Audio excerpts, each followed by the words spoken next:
So in my last example, I had it set right here. In this example, I have it set right here. Basically, it's sort of a guessing game. At least for me it is. You can see that it's not moving around like it was before when we had it set to, you know, our standard, what was it, 160 by, let's see, I don't want to confuse you guys. Yeah, 160 by 120. You can see it's not moving around now, but at the same time the trees were a bit misplaced. As you can see here, there's a gap. So I can definitely walk under these, but there's a gap between where the base of the tree and the top of the tree connects. So that's why you kind of have to play around, because it's set to this event. So if I move this event over here, everything, the image itself is going to shift way to the left. If I move this event down here, the image is going to shift way to the bottom. So you kind of have to play a guessing game. It belongs here. If I hit play now, you can see that it's going to be a lot closer. So it's much closer than it was before, but it's still off. The base of the tree is still not connected to the top of the tree.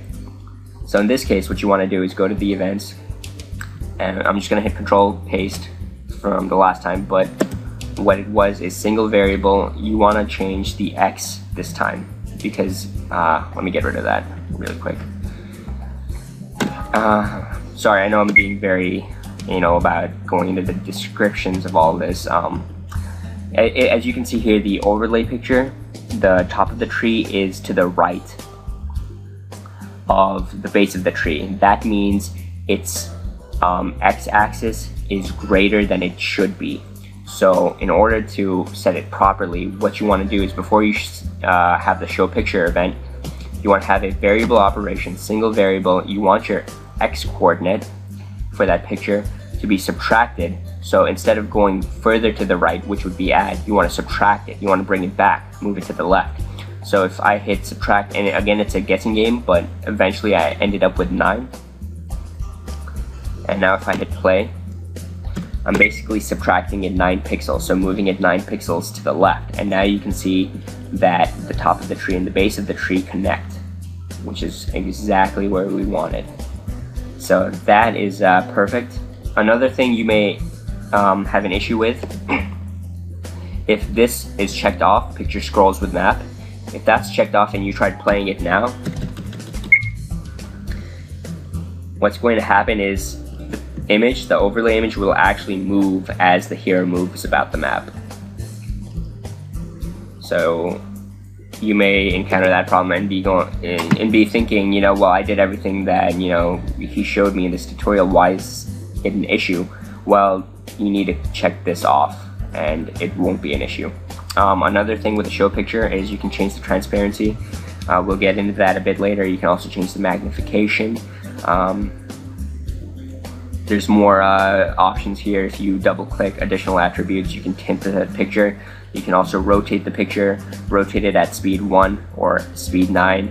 You can also waver the picture. I'll show you guys what waver looks like. I think rotation is obvious. So this is what waver looks like. Might be an interesting effect for, say like a haunted mansion or something like that. That's a pretty cool effect, actually. If I change that to, not even 2, if I change that to 1 and play it now, so you can see it looks a bit interesting. Well, anyways, this isn't a haunted mansion kind of map. This is just a normal town, so we're gonna get rid of that. Okay, so that's how you would have the hero walk under. To have the hero be able to collide with these objects, I'll go back to my panorama here, my map here. What I did was, when I created this map, if you hit Control and the apostrophe or the quotation mark button, if you hit that with Control, you'll get this grid here. And in order to set the attributes of the grid. Oh, okay, edit. You go to edit, you go to preferences, and then you go to guides, grid, and slices. And then this window will come up. You go to guides, grid, and slices here. Right now I have it set to 16 pixels, which is equal to, so each of these tiles is 16 by 16 pixels. If I set this to 16 pixels and I change the color to black to make it easier to see, it's pretty much the same thing now. So this tile right here, if I highlight it, that tile right there is the same as this tile right here in terms of its pixels, in terms of its dimensions. So when you set that to 16 pixels and you hit Control and the quotation mark button, you get this grid. It'll appear. To get rid of it, just hit it again. You can toggle it on and off. And this basically helps you when you're creating your map. You can see when I placed this shrine object down from my blog, I try to set everything within the edges of these tiles. You can see I did the same thing with like this door right here. I try to center it in this tile right here. The edge of this house, I tried to place it as best as I could to the edge of this tile. And what that does is makes it a lot smoother. So now if I place an event here, I'll go to same layer as hero, and if I place an event around this shrine right here, it fits perfectly.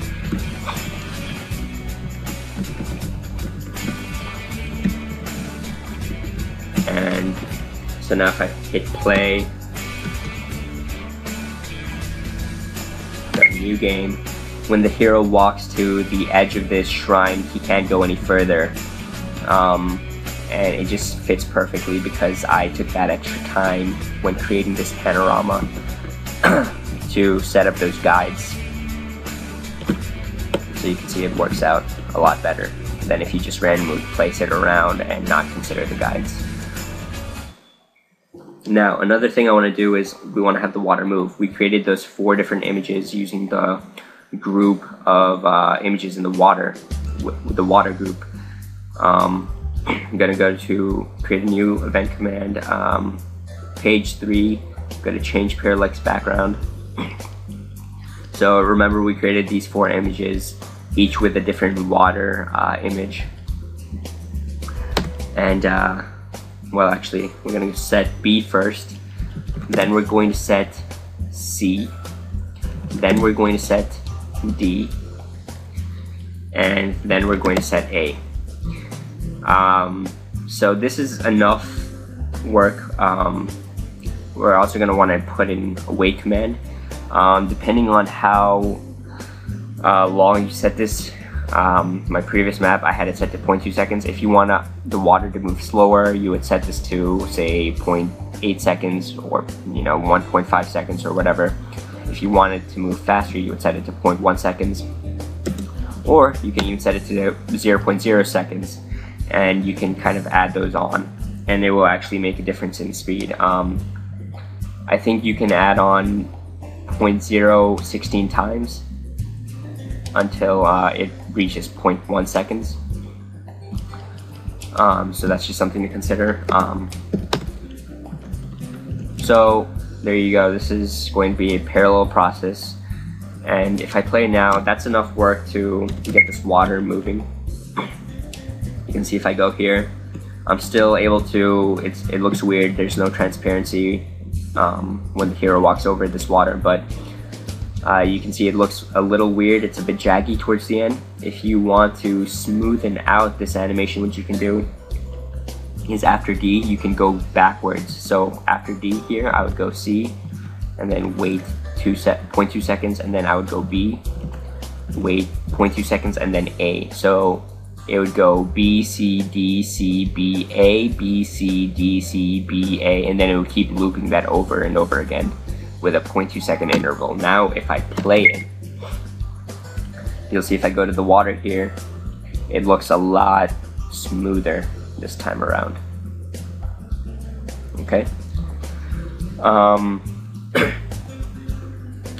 Now you might be asking, how can I get the hero to become a bit transparent, his bottom half become transparent when you walk over this water? What you want to do is, I basically, how do I describe this? Let's go to the database here. I'll delete that because that's the key to it. What I basically did was I took this world map chipset, I exported it, and I opened it up in Photoshop. What I did next was I took these two tiles here and I pretty much got rid of them. So if you look at my, I named it main modified. I created that, I imported it back into RPG Maker, and you can see that those two cliff tiles are now deleted. They're replaced with the purple blank image. So you can see that's what I did. I'll name this entry here map mod. And what you want to do with this image is go to where it says terrain. You want to click terrain. Under define terrain types here, go to, what I do is I hit ocean, and then instead of setting it to 1, which is plains, I set these two to 10, which is ocean, and you want to leave the last one as 1, which is plains. Now if you go to the terrain tab of your database, you can see all your terrains here. So plains, if you go to sprite display, it's set to normal right now. But if I go to ocean here and under sprite display, I have it set to obscure bottom third. Okay, now all your work in the database is done. I'll hit OK, and if I go to map properties and then under tile sets, it's set to world map right now. What I want to do is set it to map mod,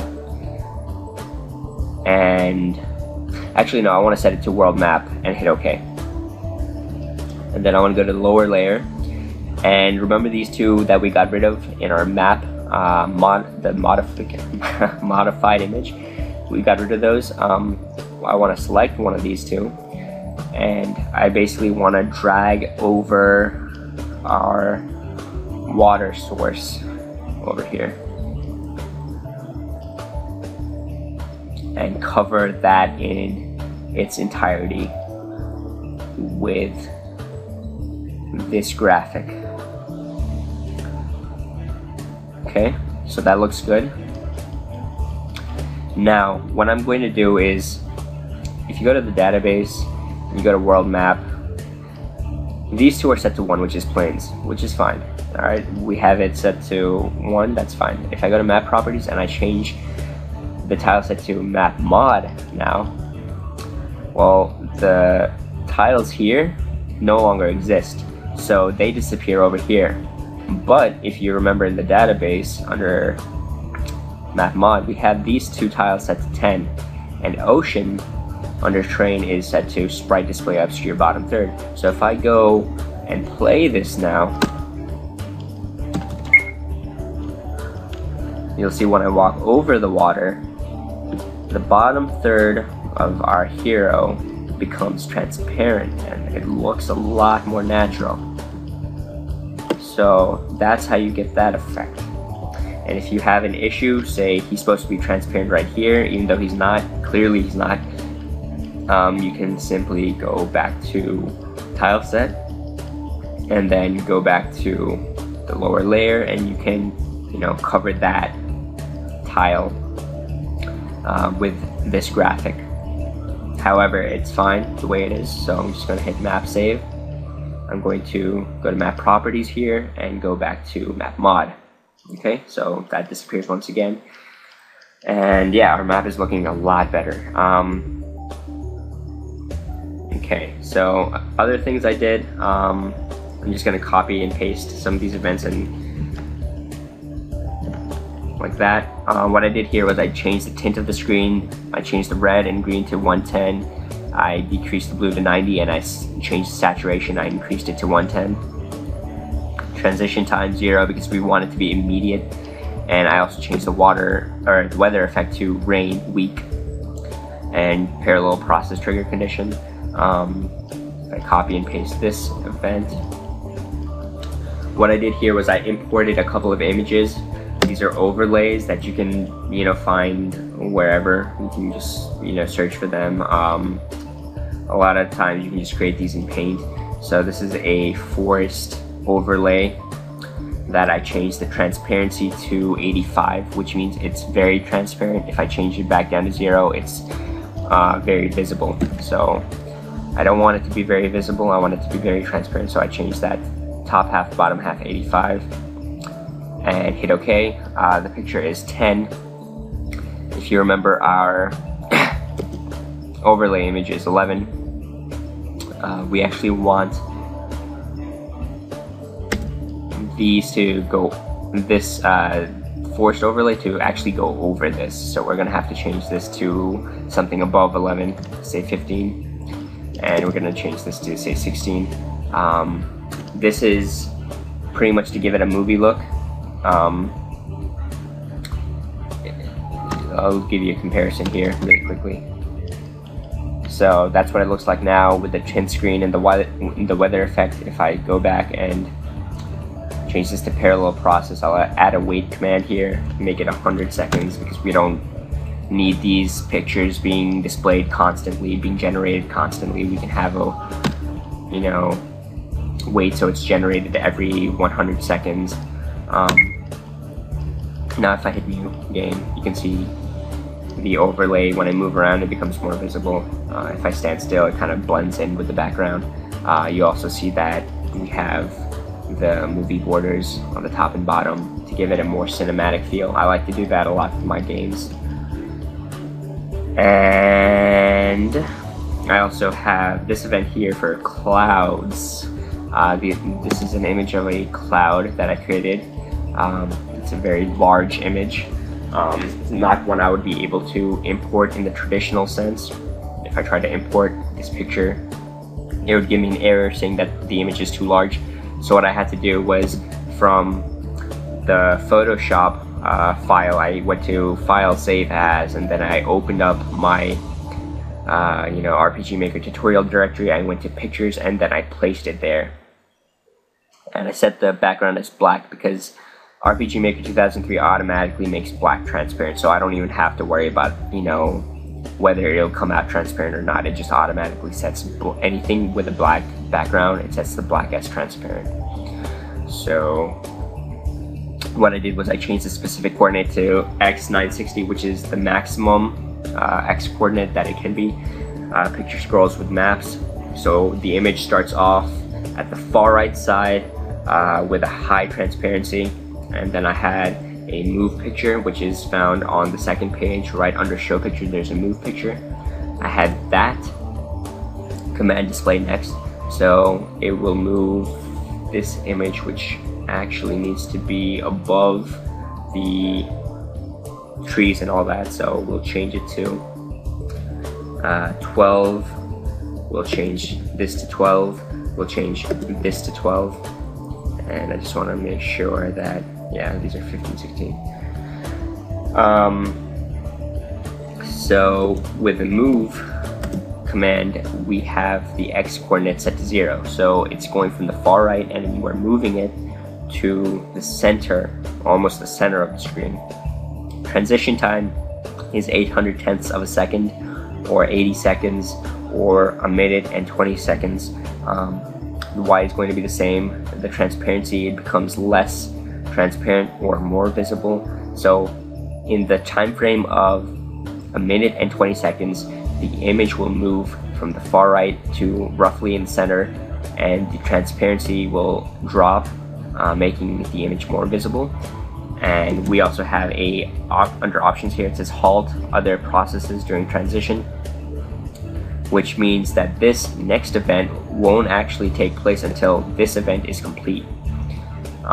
When it does go to roughly about the center, or x coordinate 0, this event will start. Again, 800 of a second, we'll move it to negative 640, the x position, which means the far left, and then we'll change the transparency back up, which means we'll make it less visible. And again, halt other processes during transition is checked. which means that show picture won't actually appear or won't actually occur until this event command is complete. And we set it to parallel process. So altogether what it does is it generates this image on the far right side with a very high transparency. It will move this image in about 1 minute and 20 seconds to roughly the center, lower the transparency, make it more visible. Once that's done, it'll move it to the far left, and it will increase the transparency, making it much less visible. And once that's done, it will generate this image again on the far right. So we're moving the clouds from the far left to the far right to the far left to the far right. And that's basically how you create something of interest in terms of overlays. So now if I hit play, if I wait for the clouds to come, you'll see them move from the far right side with a high transparency, and you can see that the clouds are just beginning to appear. They're beginning to become less transparent, more visible, and they're moving from right to left. When they travel to roughly 0 on the x-axis, they will be at their most visible. I believe we set it to 50 or 55, and then they'll continue to move to the left and become more invisible. So that's pretty interesting. We have a interesting map that we created in just an hour or two. The water's moving. When you walk over it, the hair becomes transparent a bit. You have some overlay effects, some rain effects, tint effects, a proper overlay for your panorama, so you can actually walk under the trees and stuff. If you want it so that the hero can't walk over the base of the trees, you would actually have to, once again, just set events over them that are set the same layer as hero to prevent and sort of set up a collision event. So for the shrine, we had our little animation. If I delete this and paste it here, there's a show battle animation event command under page 2. So show battle animation is right here. You can basically select whichever battle animation you have in your database. You can create your own in the database, and these are going to be all the ones available to you. The target's going to be the hero. You can have halt other processes, which means the hero can't move until this is over. Global scope, if I change it to global scope and I interact with it now, remember the trigger condition is the action key, so I have to press enter when I collide with this event. So you can see it appears globally. Okay, and this is the global one. This is the local one. So then I have a message that says HPMP restored, and then I have another command that's full heal entire party. If you're using the database to kind of manage all of your variables such as health and attack, speed, defense, all of that, a lot of the event commands take care of altering those, or in positive ways or negative ways. A lot of these event commands, especially on the first page, affect those. So you can see change experience points, for example, affects the experience variable, change character level, change character HP, change character MP. You can see a lot of these event commands here affect the variables set by the database. There's a event command here that says complete healing, which is the one I use. So I did complete healing entire party, which is this right here. If you're creating your own variables for defense and attack and HP and all that stuff, these event commands in the first page are going to be pretty useless because they deal directly with the database. You would basically be going to variable operations and affecting those variables through this window right here. So say you have a variable hero HP and at the shrine right here, you want hero HP to be fully restored. Well, say hero HP is restored at I don't know, 100, say he's 100 HP, you would go hero HP set equal to 100.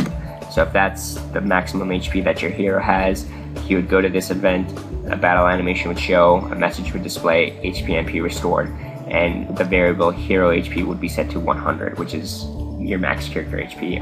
If this doesn't make a lot of sense right now, don't worry about it. We'll go over variables on a later future tutorial. But for those that have maybe a firm grasp or a comprehensible grasp of variables and switches and how they work, this might make a lot more sense to you. But anyways, that's what I did there. I also had a save event which we created in a previous tutorial right here. We had this, you remember this, guys, the RTP town? So we had that save event there. I placed it down here, and then I had teleport events. So this is another important thing. Instead of creating these two maps all over again from scratch, so for the interest of time, I'm just going to create teleport events once again on this finished map that I had made earlier before. So in order to do that, there are two ways. You can either left click, go to event commands, and manually